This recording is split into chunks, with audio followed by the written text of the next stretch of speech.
পড়ছিলাম ভালোবাসি কও, কলমে নুজাইফা নুন, পর্ব সংখ্যা 16। নীরব ভাই, আপনি কেন আমার জায়গায় পড়াকে আশা করেছিলে বুঝি? সেরকম কিছু নয়, তবে আমি খুব ভয় পেয়ে গিয়েছিলাম। সরি পাপড়ি, তোমাকে এভাবে এখানে নিয়ে আসার জন্য। অ্যাকচুয়ালি তোমার সাথে আমার খুবই ইম্পর্ট্যান্ট কথা আছে। কথা তো আপনি ফোনেও বলতে পারতেন নীরব ভাই। কেউ যদি আপনাকে আমার সাথে দেখে নেয়, কেলেঙ্কারি ঘটে যাবে। তুমি একদম টেনশন করো না, কিছু হবে না। আমাদের ডিপার্টমেন্টে যিনি দপ্তরের দায়িত্বে রয়েছেন তিনি আমার মামা। আমি মামাকে বলে এসেছি, কোনো প্রবলেম ক্রিয়েট হবার আগেই মামা আমাকে জানাবেন। আমি একটু রাগ মিশ্রিত স্বরে বললাম, কিন্তু এত আয়োজন করে আমাকে এখানে আনার মানে কি নীরব ভাই? ফোনেই তো সব বলা যেত। নীরব ভাই কিছুক্ষণ চুপ করে থাকলেন, তারপর ধীরে ধীরে বললেন, ফোনে এসব কথা বলা যায় না পাপড়ি। তুমি জানো আমি কাউকে সহজে কিছু বলি না, কিন্তু আজ তোমাকে এই কথাটা না বললে বোধহয় আমি ভেতরে ভেতরে পড়ে মরবো। আমি কৌতূহলী দৃষ্টিতে তাকিয়ে রইলাম। কোন কথা? তিনি হালকা ম্লান হেসে বললেন, আমি সোনারাকে ভালোবাসি পাপড়ি। এই ভালোবাসা 1-2 দিনের নয়। এই ভালোবাসা কোনো হঠাৎ জেগে ওঠা ঝড় নয়, কোনো ক্ষণিকের আবেগ নয়। যখন আমি ভালোবাসা শব্দটির অর্থ বুঝতে শিখিনি, তখন থেকেই সোনারা আমার হৃদয়ে নীরবতম কোণে জায়গা করে নিয়েছিল। শৈশবের অচেনা টান, কিশোর বয়সের অজানা আকর্ষণ, আর আজকের পরিণত বয়সের গভীর অনুভূতি, সব কিছুর কেন্দ্রবিন্দুতে শুধু সোনারাই আছে। আমার প্রতিটি ভোরের আলোতে, প্রতিটি সন্ধ্যার আকাশে, এমনকি নিঃশব্দ রাতের অন্ধকারেও আমি ওকেই দেখি, ওকেই খুঁজি। আমার বুকের ভেতর কেমন শূন্য হয়ে এলো, গলা শুকিয়ে গেল। আমি জোর করে স্বাভাবিক থাকার চেষ্টা করলাম।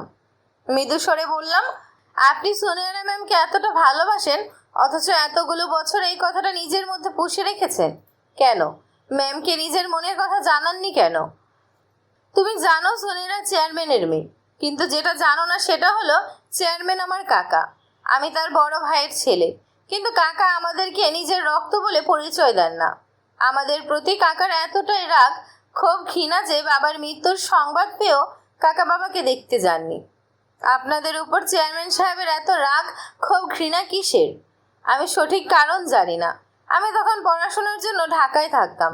ফ্যামিলি ক্রাইসিস আমার পড়াশোনার উপর যেন কোনো প্রকার ইফেক্ট ফেলতে না পারে, এই জন্য বাবা মা ফ্যামিলি ক্রাইসিসের ব্যাপার আমার থেকে হাইড করে রাখতো।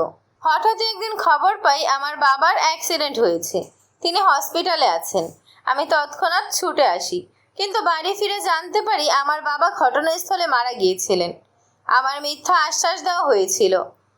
নীরব ভাই একটু থেমে আবার বললেন, জানো পাপড়ি, আমার বাবা খুবই সৎ ছিলেন। মানুষের প্রতি, এদেশের প্রতি বাবার অদ্ভুত এক টান ছিল। অথচ সেই সৎ মানুষটার কি নির্মম মৃত্যু হলো। নীরব ভাইয়ের বাবার কথা শুনে আমার বুক ভারী হয়ে উঠল। চোখ থেকে আপনা আপনি পানি গড়িয়ে পড়ল। আমি চোখের পানি মুছে ভেজা গলায় বললাম, সৎ মানুষগুলো বোধ হয় এমন নির্মমভাবেই মরে। আমার বাবাও একজন সৎ পুলিশ অফিসার ছিলেন, তারও মৃত্যু নির্মমভাবেই হয়েছে। যাই হোক, আমি আপনাকে কিভাবে সাহায্য করতে পারি সেটা বলুন। তুমি পরাগের বিবাহিত স্ত্রী, তুমি কিভাবে বিয়েটা হতে দিচ্ছ? তুমি চাইলেই তো বিয়েটা আটকাতে পারো। যেখানে তিনি নিজের ইচ্ছায় বিয়েটা করছেন, সেখানে আমি বাধা দেওয়ার কে?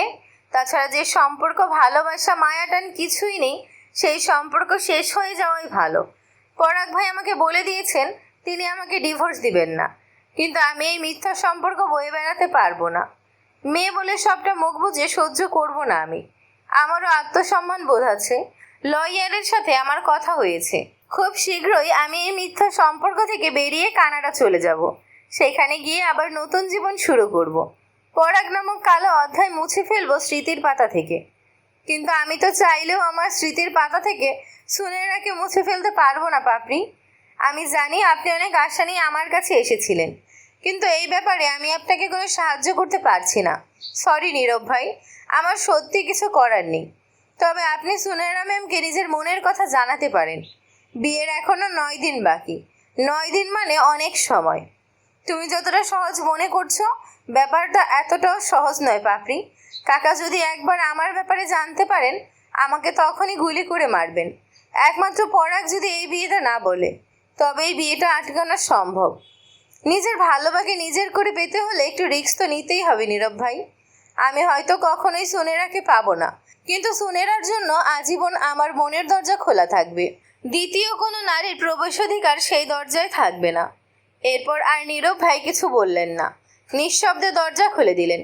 তিনি দরজা খুলতেই দেখি পরাগ ভাই দরজার সামনে দাঁড়িয়ে রয়েছেন।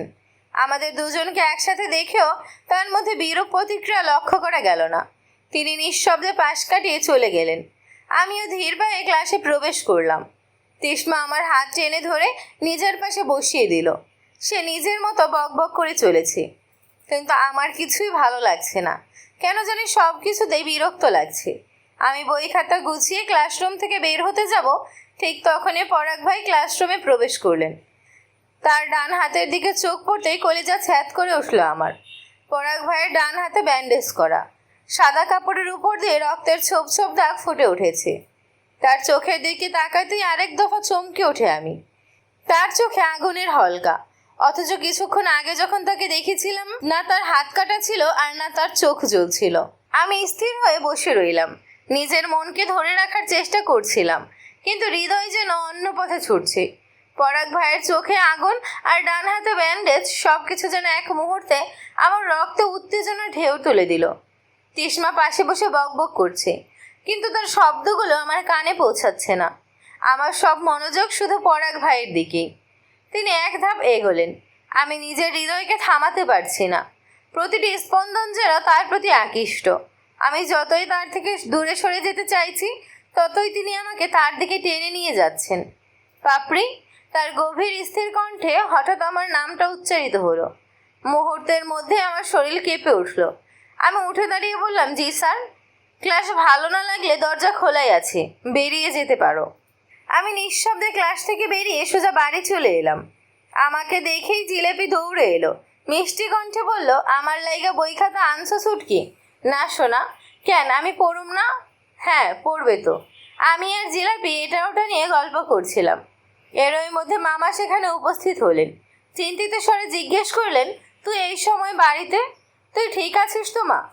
বুকে জ্বালা হলেও আমি মুখে বললাম, আমি ঠিক আছি মামা।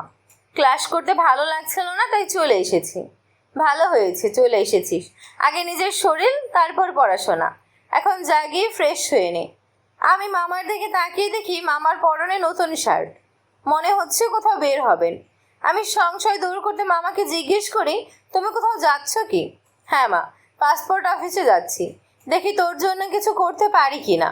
আমি মামাকে জড়িয়ে ধরলাম, ভেজা গলায় বললাম, তুমি খুব ভালো মামা, আমি তোমাকে অনেক ভালোবাসি। মামা আমার মাথায় চুমু দিলেন, মিষ্টি হেসে বললেন, আমিও আমার মাটাকে অনেক ভালোবাসি। ঘড়ির কাঁটায় রাত 9:05।